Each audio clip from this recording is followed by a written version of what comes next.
Hey guys, it's Billy and welcome back to Spill Sesh. Today we are talking about all things Tana Mongeau. Tana recently sat down with Jeff Winnick where they spilled a whole lot of tea on what's been going on in their lives.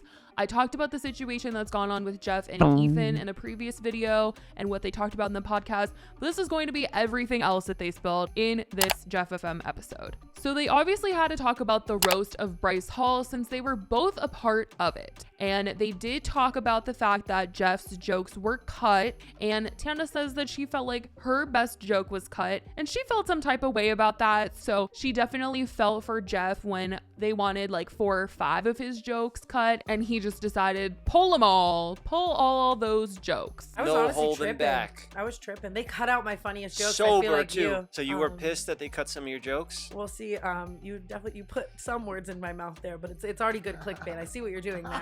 Yeah, you want to cut 1 joke, 5 jokes? I don't give a take them all out. I'm no part of it anymore. It's giving Kanye for sure. I understand though. Your set was very continuous. It sucks. Well, They kind of described his set a little bit and talked about some of the jokes that he made. I wasn't reading the paper. I was just going off top. I threw an 8 Mile bit in there, but I didn't plan on doing it. All I remember that will stick with me for the rest of my life is that you said that I no longer use dating apps. I just use the Citizen app to find the nearest criminal for my next boyfriend.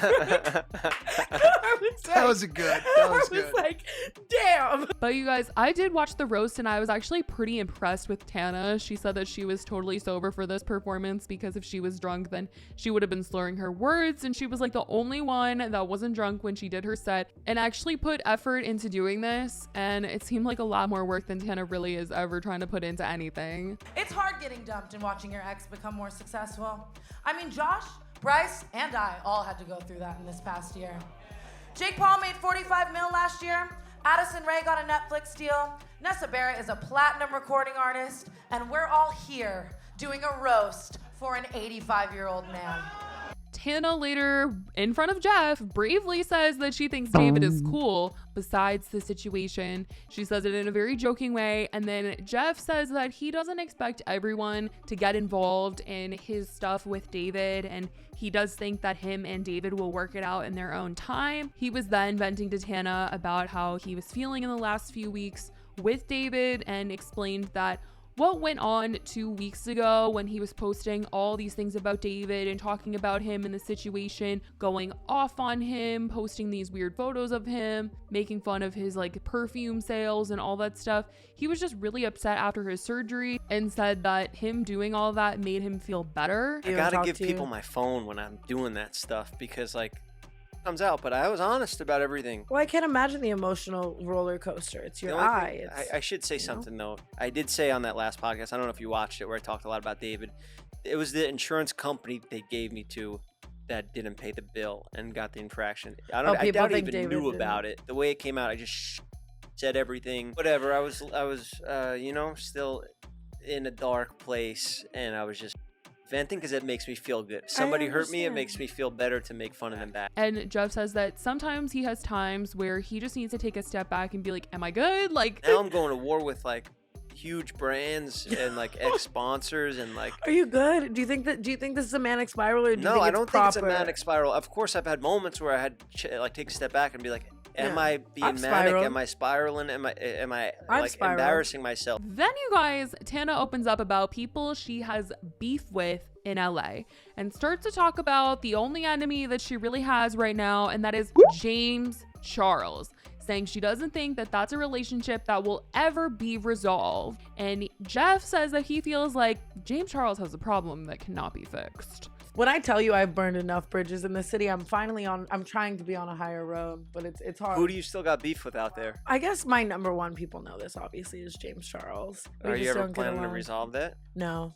He seems like a guy that's got a problem that's not going to be fixed. I think, yeah, and I think honestly, I don't really care to fix it. And let me tell you, I'm not surprised to hear Tana talking about James once again, but I do wonder if James ever became super, super popular again the way that he once was. I mean, James still gets millions of views on his videos. People do still love him, and he is popular to people still. Whether you want to believe it or not, just look at his views. People clearly are still very much into James Charles. But let's say he puts out this makeup collection that he's been talking about forever, and it is a hit. All the celebrities love it. Tana would probably, just maybe, go back to being BFFs with James again. Just like she became BFFs with David after this scandal. She said all that shady stuff about Jason, yet at the roast, she was making jokes about Jason hitting on her backstage and things like that. And in this same video, Tana was talking about how she rekindled her friendship with Shane Dawson. She goes into detail about how her and Shane reunited at Jeffree Star's skincare launch party. They had a conversation. She said a lot of things were cleared up with Shane. She was just overthinking things. Everything is resolved and they are cool now, and she owes her career to him. It wasn't as close as I was for years with Shane Dawson, and the other night we had a really good conversation, and that made me happy. I felt like a lot of things were cleared up, and I was just overthinking everything and felt good. You know, I can resolve things for sure. I like doing that if it's resolvable. Sometimes people just do things that are too far, you know? So you guys are cool now, you and Shane? Yeah. He's gonna make another documentary? Honestly, I hope he does. He made good documentaries. I mean, I think that I would be like under the 405 in a tent if he didn't make a documentary after TanaCon for me. Oh, so he kind of resurrected your... He definitely, and like gave me like a platform to kind of vindicate myself and explain the situation further. Yeah. And this is something that people think is happening because people are liking Shane again. Shane is consistently posting on Instagram right now. He is loving social media again. He's getting those views, and people feel like, well, if James Charles was starting to get all this love again and people were forgetting all about his past, I wonder if Tana would be like, oh my God, James, sister, because it seems like every time someone is in a scandal, Tana's like, that's a bad person. I would never associate with them ever again. Wait, they're not canceled anymore? Oh my God, I am suddenly best friends with them again. Something that did come up during the podcast that is so random about Tana though, people in the comments were like, wait a damn minute. Let's rewind for a second, talk about something. And this is when Tana is talking about Jeff's dog, and he's jokingly asking her if she's one of those people who wants a dog, then gets one and gives it away. And she's like, well, and then says that that exact situation did happen with her last dog. She gave it to her assistant, which this dog would be Lumen. If you guys don't know, she used to have this dog. It's like the same kind of dog that Kylie Jenner has. Have you had a dog at all? Let me guess, you got a dog and you gave it away after a month? I was gonna make the joke, but I felt like it would be better if I set you up for it. No, I've never like really, like I had a dog and then like my assistant like ended up just saying, I was traveling everywhere and like it was my assistant's dog as is, and then like, she was, you know, after years I was letting her go, and like it was a better fit. I like to just date people with dogs.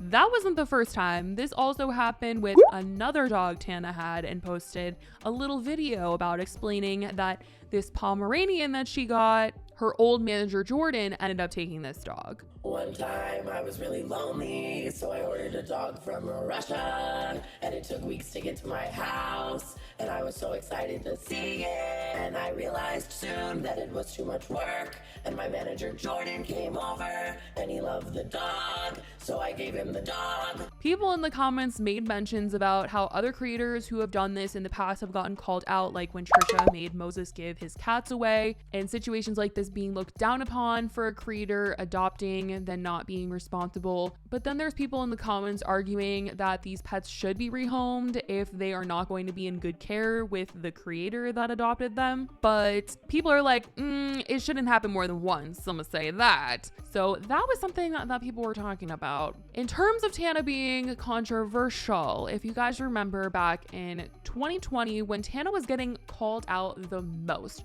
she was getting called out for tweets that she had about her friend Amari and also partying during the pandemic and not caring about it whatsoever. People found her extremely disrespectful, and it was just super clear that she did not care about other people in the slightest, and she wasn't addressing anything. She kept saying, my apology is coming, and the apology did not come forever. And she said she hired a life coach and all of this stuff. She revealed that during that year, she actually shot a documentary, but doesn't know what to do with the footage. And I feel like it's for the best that she doesn't put it out. I think at that time period, they were probably trying to convince people that Tana was a good person or something. And right now, honestly, Tana's reputation is just problematic, but it isn't getting her canceled. She's just kind of in her own world, doing her own thing. And I feel like if she tried to put out a documentary of making herself look good, people would be like, why do we need this? This is so weird.